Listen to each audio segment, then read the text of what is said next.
హే everyone, fish fry చూపిస్తాను, try చేయండి, చాలా బాగుంటుంది. ముందుగా అయితే చేప ముక్కలు నీట్గా వాష్ చేసుకుని ఒక ప్లేట్లో పెట్టుకున్నాను. తలకాయలు కూడా ముక్కల కింద కట్ చేసుకుని పెట్టుకున్నాను, చేప తలకాయలు కూడా. నెక్స్ట్ పసుపు, ఉప్పు, అల్లం వెల్లుల్లి పేస్టు, చేప ఫ్రై మసాలా అన్నది అమ్ముతారు కదా, అది. కారము ఒక 2-3 చెంచాల వరకు కారం వేసుకోవాలి.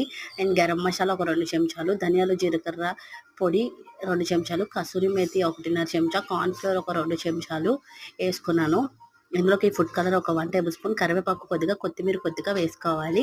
అండ్ ఇందులోకి 2 కోడిగుడ్లను పగలగొట్టుకుని వేసుకోవాలి. మీకు కోడిగుడ్డు వద్దు అనుకుంటే ఈ ప్లేస్లో శనగపిండి కానీ లేకపోతే బియ్యం పిండి కానీ యాడ్ చేసుకోండి. ఇట్లా మిక్స్ చేసేసుకున్నాక ఇది ఒక పావు గంట లేదా ఒక అరగంట పక్కన పెట్టుకోవాలి. కావాలంటే ఫ్రిడ్జ్లో కూడా పెట్టుకోవచ్చు.